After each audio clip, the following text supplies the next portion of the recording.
Welcome guys, हमारे YouTube channel का story lover में फिर से आप लोगों का एक बार धमाकेदार स्वागत है।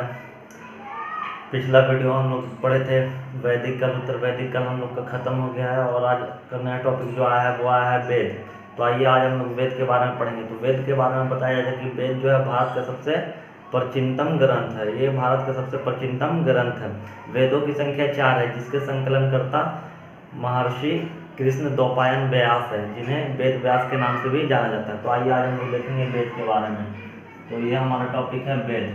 तो वेद भारत का सबसे प्राचीन धर्म ग्रंथ है। भारत का सबसे प्राचीनतम धर्म ग्रंथ वेद है, जिसके संकलन करता कृष्ण द्वैपायन वेद व्यास है। जिसके संकलन करता, जिसको संकलित किया गया एक काव्य संग्रह के रूप में किसने संकलित किया है? तो वेद व्यास ने किया है। वेदों की संख्या कितनी है? तो वेदों की संख्या 4 है। वो वेद 4 कौन कौन है? ऋग्वेद, यजुर्वेद, अथर्ववेद, सामवेद। यहाँ पे लिख दिया मैंने ऋग्वेद, यजुर्वेद, सामवेद और अथर्ववेद। ऋग्वेद सबसे प्राचीन वेद है। ऋग्वेद जो है सबसे प्राचीन वेद है और सबसे अंतिम वेद अथर्ववेद है।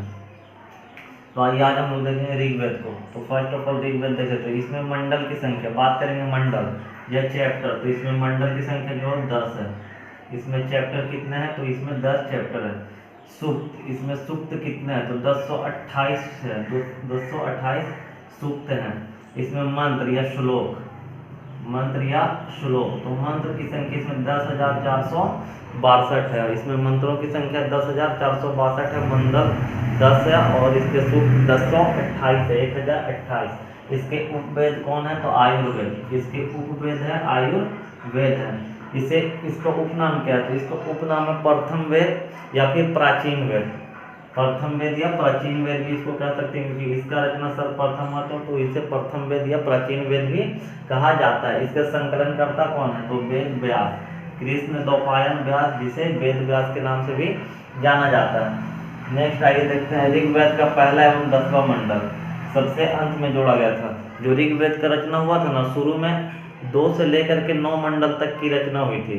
प्रथम और अंतिम मंडल को सबसे लास्ट में जोड़ा गया, यानी पहला और आखिरी मंडल जो है सबसे अंत में जोड़ा गया। तो ऋग्वेद का पहला एवं अंतिम मंडल कब जोड़ा गया? तो सबसे अंत में जोड़ा गया, यानी पहला एवं 10वां मंडल। ऋग्वेद का दूसरे से 7वां मंडल को वंश मंडल कहा जाता है। क्या कहा जाता है? ये VVI क्वेश्चन है। ऋग्वेद से दूसरे से 7वां मंडल को कौन सा मंडल कहा जाता है? वंश मंडल, प्राचीन मंडल या फिर गोत्र मंडल के नाम से भी जाना जाता है। ऋग्वेद के तीसरा मंडल में गायत्री मंत्र, ऋग्वेद के तीसरे मंडल में गायत्री मंत्र का उल्लेख किया गया है, जिसके रचयिता विश्वामित्र हैं। और ये सावित्री बोले तो सूर्य देवता के लिए समर्पित है। ओम भूर्भुवः स्वः तत्सवितुर्वरेण्यम। ये आपके स्कूल में प्रेयर वगैरह भी होता है बहुत सारे स्कूलों में। तो यही आपका ऋग्वेद में के तीसरा मंडल में इसका चर्चा किया गया है, जिसे गायत्री मंत्र कहते हैं। इसको लिखा है किसने?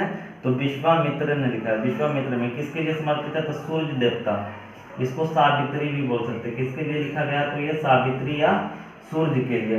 ऋग्वेद के चौथा मंडल में कृषि संबंधित जानकारी, मतलब कृषि का जो जानकारी हम लोग को मिलता है अगर वेद के अनुसार, तो वो किस मंडल से मिलता है? तो ऋग्वेद के चौथा मंडल में कृषि संबंधित जानकारी यहीं से मिलती है। फिर ऋग्वेद का 7वां मंडल में वरुण का उल्लेख किया गया। तो ऋग्वैदिक देवता एक वरुण थे, जिनका उल्लेख किया गया ऋग्वेद के 7वां मंडल में। इसी मंडल में 10 राज्य युद्ध का वर्णन किया गया।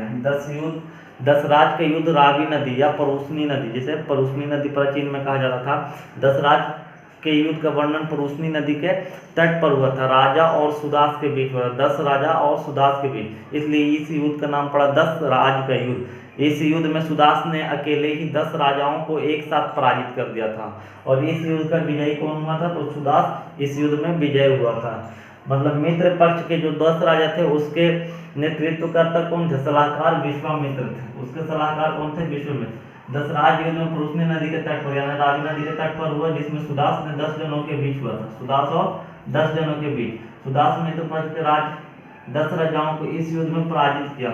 मित्र पक्ष के सलाहकार कौन थे? विश्वामित्र। इस युद्ध में सुदास की जीत होती है। और सुदास का जो प्रेरक थे वो ऋषि वशिष्ठ थे। कौन थे? ऋषि वशिष्ठ थे। बताया जाता है कि सुदास एक कबीले का प्रधान था, एक कबीले का राजा था। उस कबीले का नाम था त्रिक्षु। त्रिक्षु के कबीले का ये क्या था? राजा था। ऋग्वेद का 10वां मंडल, जो कि सबसे अंत में जोड़ा गया। इसमें पुरुष के 4 सूक्त का वर्णन किया गया। पुरुष के 4 सूक्त, ब्राह्मण, क्षत्रिय, वैश्य और शूद्र। तो ऋग्वेद के 10वां मंडल सबसे अंत में जोड़ा गया है, जिसमें 4 सूक्त का वर्णन किया गया है, जिसमें पुरोहित बोले तो ब्राह्मण, राजन क्षत्रिय, वैश्य और ये शूद्र, ठीक है ना। तो ये 4 मुख्य वर्ण है, पुरोहित, राजन, क्षत्रिय, राजन, वैश्य और शूद्र। जैसे पुरोहित को ब्राह्मण, राजन को क्षत्रिय। तो ऐसा माना जाता है कि तो ब्राह्मण की जो उत्पत्ति हुई ना, ब्राह्मण या पुरोहित की जो उत्पत्ति हुई है वो ब्रह्मा के मुख से, ब्रह्मा के मुख से हुई है। किससे हुई है? ब्रह्मा के मुख से, ब्रह्मा के मुख से हुई थी, मुंह से हुई थी। और राजा क्षत्रिय का जो उत्पत्ति हुआ वो ब्रह्मा के भुजा, भुजा बोले तो बाजुओं से, ठीक है ना, भुजा बोले तो बाजुओं से हुई है। वैश्य की उत्पत्ति ब्रह्मा की जांघ से हुआ और शूद्र की उत्पत्ति ब्रह्मा के पैर से हुआ। मतलब सबसे नीचे किसको रख दिया गया? शूद्र को। सबसे ऊपर किसे रखा गया? पुरोहित को। ऐसा धर्म ग्रंथ के अनुसार बताया जाता है। तो आज हम लोगों ने देख लिया अपना ऋग्वेद। नेक्स्ट वीडियो हमारा आएगा, उसमें आएगा सामवेद, अथर्ववेद और यजुर्वेद, ये तीनों का मिक्स एक वीडियो आएगा, जो कि आप लोग देख लीजिएगा इसको। इससे बहुत ज़्यादा आप लोगों को लाभ मिलने वाला है। और आज का वीडियो मैं समाप्त करता हूँ। जो लोग ऑफलाइन क्लास के लिए नहीं जुड़े हैं वो लोग ऑफलाइन क्लास के लिए जुड़ें। और बिहार पुलिस का सेट प्रैक्टिस चल रहा है आप लोग का 8:30 से 10 के बीच में, वो हमारे कोचिंग पे आकर के जरूर लगाएं सेट प्रैक्टिस, उससे आपको बेनिफिट होने वाले हैं। आज के वीडियो को रहने देते हैं तक, तब तक के लिए धन्यवाद। जय हिंद, जय भारत।